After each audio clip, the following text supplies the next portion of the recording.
তার সঙ্গে অন্যায় করা হলো, সে মামলা করবে কোথায়? সেই জায়গাটা আসতেছি আপনি ওইটা আসতেছি এখানে। এটা তাহলে এটার উত্তর আগে দেই।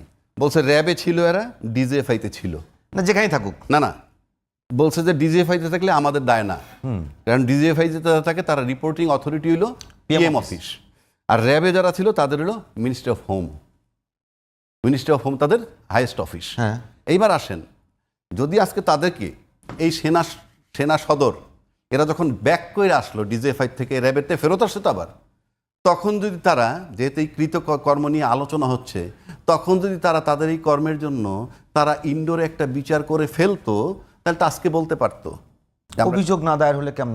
না, আপনি অভিযোগ দায়ের হতো কোর্ট মার্শাল, আর্মির বিচার তো অভিযোগ আর্মি সে তো নিজেই জানে তো কোর্ট মার্শাল করতে পারে। আরে শুনে, আর্মি নিজে বোঝার জন্য বলছেন। ইয়েস, আর্মি তার নিজের ইন্টারনাল বিচার করবে, যার জন্য অভিযোগ দায়ের করতে। না, তারা তো চার্জ তৈরি করবে তাদের বিরুদ্ধে, তোমাদের বিরুদ্ধে এই জিনিসগুলো আছে, তদন্ত করেই বলবে, তাদেরকে দেখাই। আমি বলছি কোনটা, তাইলে আজকে এই বিতর্কটা থাকতো না, হয়তো আইসিটিতে আমরা ডাকতেও পারতো না যে ভাই একটা বিচার তোমরা করছি। আমি কি বুঝাইতে পারছি? হ্যাঁ, বুঝাইতে পারছি, কিন্তু এখন আসেন আপনি যে কথাটা আমার প্রশ্নটার উত্তরটা পাইলাম না কেন।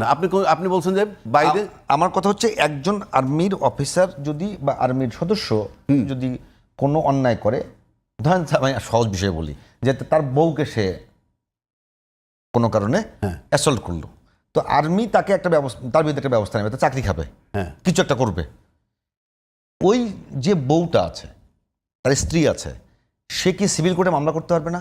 সেইটা বোধহয় বার আছে, সেটা আর্মিতে বার আছে। সার্ভিং এ থাকলে সে কোর্টে, যখন সে সার্ভিসে থাকবে, সার্ভিসে থেকে হলে তার ইন্টারনাল ইস্যু হয়ে যাবে। কিন্তু মামলাটা তখন কি আমার ওই ইয়েতে করতে হবে, আর্মির কাছে করা লাগবে না তো, অটো তার অ্যাকশন নিবে, কমপ্লেন করলে অটোই তারা তদন্ত করবে। মানে তার গার্জিয়ান তো আছে, যে মারা গেছে তার তো গার্জিয়ান থাকবে না। আমি এইটা একটু বোঝা, যদি একজন আর্মির সদস্যর বিরুদ্ধে একটা থানায় মামলা করলো কেউ, হ্যাঁ, যেমন ধরে আমাকে সে থাপ্পড় দিচ্ছে, যেমন ধরেন আমি আরো করতে আসবেন না, না, আর্মির ডিপার্টমেন্টে কমপ্লেন, আমি আপনার আরো বলি, এইটা একটু বোঝার। না, আমি বলতেছি, মনে করেন আর্মি তার ওয়াইফকে ডিভোর্স দিয়ে দিছে, একটা কথার কথা, ইলিগালি মনে করেন, ইলিগালি, বা সে কমপ্লেন করছে আমার এই বিচার, তখন কিন্তু তার যে পেনশনের টাকা, তার থেকে একটা পোর্শন, তারপর তার র্যাঙ্ক ডাউন করে কিংবা প্রমোশন দেয় না, অনেকগুলো অপশন দেয়, ইভেন তুমি চাকরি ছেড়ে চলে যেতে পারো, নানান অপশন তাকে দেয়। এই শাস্তি কোনটা মাইনে নিবা, এটা তার ইন্টারনাল বিচার হয়, সেটা যে হয় না তা কিন্তু না। ওটা ডিসিপ্লিন ফোর্সটাকে ডিসিপ্লিনের মধ্যে রাখার জন্য যা করা দরকার তাই করে। কিন্তু যখন আপনি বাইরে এসে অন্য ব্যক্তি, তৃতীয় ব্যক্তির উপরে যখন অপারেশন চালাবেন, আর্মি কেন, আপনি সরকার কোনো অনৈতিক আদেশ দিলে আপনি মানতে পারবেন না, আপনি মানতে বাধ্য না। কালকে একজনের ব্যাখ্যা দিছে ওনার চাকরির ভয় আছে, চাকরির ভয়ের কিছু আসে যায় না। আমি অনৈতিক অর্ডার দিছি, আপনি মানতে বাধ্য না, আপনি মানবেন না, আইন আপনাকে সেটা বলে নাই। আসলে কি সে সুযোগ শেখ হাসিনার সময় ছিল? কেন আপনি তো সেটা তো আপনার অন্য চ্যাপ্টার, আপনি তো এখন ওইটা বললে কি আপনি মাপ পাবেন? আপনি শত শত লোক মাইরে আপনি এখন বলবেন আমি অর্ডার পালন করছি, তা ঠিক। আচ্ছা, এইবার আসেন 10টা কষ্ট মামলা আপনি জানেন, ডিজিএফআই এবং এনএসআই দুইজন মেজর জেনারেল তাদেরকে ভ্যানে করে নেওয়া আনা হয়েছে। হ্যাঁ, তাহলে তখন সেই নিয়মটা কোথায় ছিল? 1, 2 নম্বর আসেন আপনার মেজর জেনারেল জিয়াউল আহসান এখনো ভিতরে, সেও তো অফিসার আর্মি। সুতরাং বিষয়টা হচ্ছে এই, আমি ঠিক জানি না আমার দেশটার ভিতরে সমস্ত সেনাবাহিনীর কোনো প্রশ্ন, এখানে ইন্ডিভিজুয়ালদের কথা বলা হচ্ছে। ইন্ডিভিজুয়াল মানে যারা আজকে অপরাধী। একটা বিষয় বলুন তো, মেজর জেনারেল ওই জিয়াউল আহসানকে স্যাক্ট না, সে স্যাক্ট হওয়ার পরে কি গ্রেপ্তার হয়েছেন নাকি আগে হয়েছেন? আপনি গ্রেপ্তার যখনই হয়েছেন তারপরে স্যাক করে দিয়েছি তাকে। না, আমি বলতে ট্রাইব্যুনাল আইনই তাই, না, তাকে গ্রেপ্তার হওয়ার সঙ্গে সঙ্গে স্যাক্ট হয়েছে না আগেই স্যাক্ট ছিলেন? আপনি ট্রাইব্যুনাল গ্রেপ্তার করেই সে স্যাক্ট হয়ে যাবে। ওকে, এখানে বলাই আছে। আর এই যে যাদের বিরুদ্ধে হয়েছে তারা যখনই আপনি তদন্ত রিপোর্ট দাখিল করবেন তারা স্যাক্ট। এখন আসেন, আপনি কতগুলো কথা এইটা বললাম, এই যে র্যাব ডিজিএফআইতে যারা ফেরত গেছিল তাদের একটা বিচার করে ফেললে খারাপ হইতো না আমার বিবেচনায়। আর আজকে এই যে কারাগারটা ভিতরে একটা সাবজেলে তাদেরকে নেয় নাই, সেটা ভিন্ন কথা। সাবজেল একটা গভর্নমেন্ট বানাইছে, গভর্নমেন্ট একটা সাবজেল বানাইছে, এটা স্বরাষ্ট্রমন্ত্রী বানাইতে পারে, এটা তার এখতিয়ার, সাবজেল ঘোষণা করছে। প্রশ্ন হচ্ছে এদেরকে গ্রেপ্তার করার অথরিটি কিন্তু শুধুই পুলিশ। এই যে হেফাজতে রাখছে আমি ঠিক জানি না, তারা কিন্তু এখন কনফাইন্ড বা ডিটেইন যাই বলেন আপনি, এখন তাদেরকে ডিটেনশনে আর্মি রাখতে পারে কি সেটা আর্মির ব্যাপার। কিন্তু কোর্ট ডাইরেকশন দিচ্ছে কিন্তু পুলিশকে, একমাত্র অথরিটি কিন্তু পুলিশ। আপনাকে প্রসেসটা বলে দিচ্ছি, একমাত্র অথরিটি পুলিশ। পুলিশ তার নির্ধারিত ঠিকানায় খুঁজবে, ঠিকানায় গিয়ে যদি না পায় পুলিশ আবার রিপোর্ট করবে আমরা তাকে ওই ঠিকানায় খুঁজে পাই না। সেকেন্ড স্টেপ, পুলিশকে বলতে পারে তাহলে তার মাল ক্রোক করো। মাল ক্রোক করার পর যদি সাফিসিয়েন্ট না হয়, তারপর যদি হাজির না হয়, তারপরে বিজ্ঞপ্তি দিবে পত্রিকায়। বিজ্ঞপ্তি দিয়ে ইন অ্যাবসেন্সিয়া ট্রায়াল, মানে বিনা অনুপস্থিতিতে বিচার শুরু হবে। এটা হলো প্রসিডিউর। আর যে সাবজেল ক্যান্টনমেন্টের ভিতরে আছে, কোর্টে যখন তারা প্রডিউস করবে, কোর্ট তাকে জামিন দিবে নাকি ভিতরে রাখবে। তো এটা জামিনের সুযোগটা নাই। হয়তো বলবে কোর্ট শুধু একটা অর্ডার দিতে পারবে, কি কারাগারে প্রেরণ। সে বলতে পারবে না কোন কারাগার, সেটা আবার পারবে স্বরাষ্ট্রমন্ত্রী বলতে। যেমন অনেক সময় শুনেন না যে কুমিল্লার আসামি কাশিমপুরে নিয়ে গেছে, এটা কোর্ট অর্ডার না, এটা মিনিস্ট্রি অফ হোমের অর্ডার। তো সে যখন কারাগারে চলে যাবে, কারাগারের আদেশ দিবে, ওই সময় হোম মিনিস্ট্রির আদেশ আসতে পারে, ঠিক আছে কারাগার বলতে সাবজেল বানাইছি তাকে, অথবা তার বাড়িকে কারাগার ঘোষণা করা হলো। ওই তো সাবজেল যেটা বানাই, আপনি যখনই কোনো বাড়ির কারাগার বানাবেন, it should be declared A sub-jail, এবং এটা চলে যাবে আইজি প্রিজনের অধীনস্থ, এবং ওখানে কারারক্ষী থাকবে।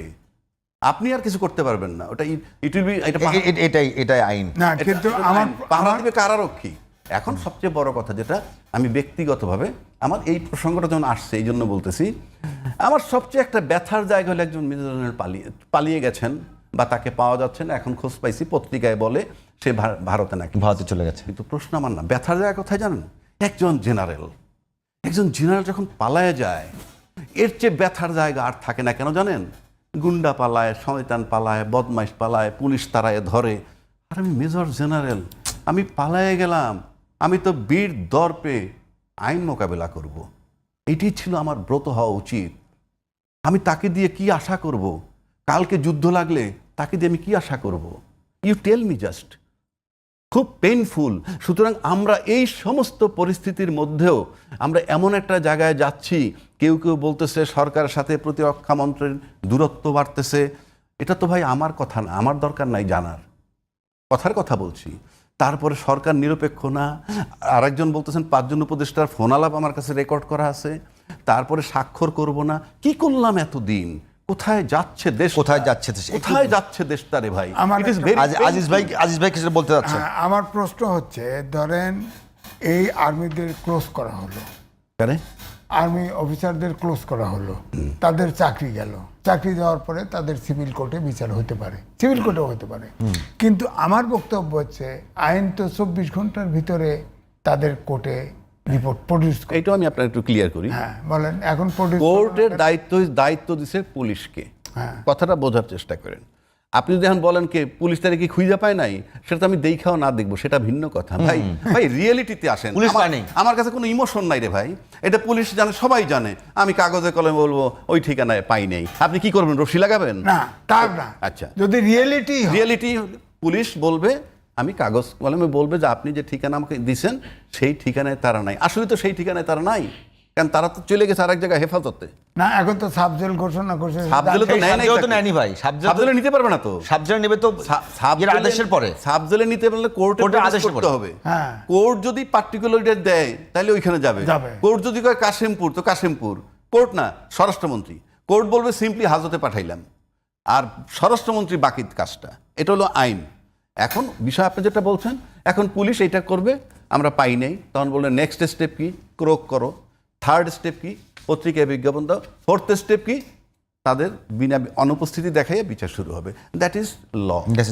কিন্তু যদি লই হয়, আমার বক্তব্য হচ্ছে তাদের যে একটা ঠিকানায় বলা হয়েছে হোম মিনিস্ট্রির এক্সিকিউটিভ অর্ডারে, কোর্টের কাছে কিন্তু কিছু নাই, কোর্টকে জানানো হয় নাই, তাদেরকে ওখানে একটা সাবজেল ঘোষণা করা হলো, তাহলে এটা আইন ব্যত্যয় ঘটলো না? কোর্ট কিছু জানলো না? কোর্ট জানার দরকার নাই তো, সাবজেল তো স্বরাষ্ট্র মন্ত্রণালয়ের দায়িত্ব। তারপরে স্বরাষ্ট্র মন্ত্রণালয় জানে যে এই লোকরা ওখানে না। এদিকে আমি একটু আপনাকে বলি, বিষয়টা যেটা এখানে হয়ে গেছে কি, স্বরাষ্ট্র মন্ত্রণালয় যে কোনো জায়গাতেই তার কারাগার ঘোষণা করতে পারে। হ্যাঁ, ধরেন এই আপনার বাড়িটাও কারাগার ঘোষণা করতে পারে। এখন আমি বলি, কোথায় ছিল? আচ্ছা, কারাগার ঘোষণা করবে, সেটা তো আগে কারাগার ঘোষণা সাবজেক্ট ঘোষণা করে তাদের নাই। তাদের যখন দেখা গেছে এই অবস্থা গ্রেপ্তার করবে, তারপরে গ্রেপ্তার করে আজিজ ভাই আপনি মনে হয় বুঝতে ভুল করতেছেন এখানে। দেখাই এখানে বুঝতে ভুল করছেন যে আমি কারাগার ঘোষণা করে রাখলাম, যখন আমাকে কোর্ট আদেশ দেবে কোর্ট আদেশ দিবে কি যে জেলে প্রেরণ। হাজতে রাখবো, আমি তখন এই আপনার বাড়িটাতে রাখবো। তখন স্বরাষ্ট্রমন্ত্রী পারবে কোন জায়গায় না, রাখবো না, আমি। না। আর হ্যাঁ ভাই, তারা পারবে না। স্বরাষ্ট্র মন্ত্রণালয় যেটাকে সাবজেল ঘোষণা করুক আর জেলখানায় পাঠাক, সেটা স্বরাষ্ট্র মন্ত্রণালয় পরে, কোর্ট অভিহিত হওয়ার পরে করবে। কোর্টই তো আগে না। কথা কোর্টে আচ্ছা, যাওয়ার আমরা- পর বলবে যে আমাদের তোমাকে হাজতে প্রেরণ করলাম। আজিজ ভাই আমাদের মনে একটা আলোচনার বিষয়টা হ্যাঁ, একটু এখন ওইদিকে আরেকটা যাই। কথা বলি, আমরা একটা বিষয় আসছিল। এই একটা বিষয় একটু দুইজনকে শেষ করে প্রশ্ন দিই। করে শেষ করে দিই। না, আমি একটু শেষ করে দিই। নির্বাচনে একটা কথা আসছে, নির্বাচন হইলে কি না হলে একটা কথা আসছে। আমার কাছে সবচেয়ে আশ্চর্যের ব্যাপার লাগে, আমি এতকাল পার করে আর মাত্র 3.5 মাসে এই সরকার আছে, এখনো খালি সকাল বিকাল সরকারের গাইল লইতেছি। আমার তো নির্বাচনটা নিতে হবে। এখন নির্বাচন না হইলে লাভ কার? এনসিপির। কেন জানেন? নির্বাচন না হইলে লাভ হইলেই এই সরকার যতক্ষণ থাকবে তখন মনে করে যে আমি নিরাপদ, কারণ যে দলটা ক্ষমতায় যাবে ফ্রম ডে ওয়ান তারা তাকে অ্যাকসেপ্ট করে না, আলোচনা আছে যে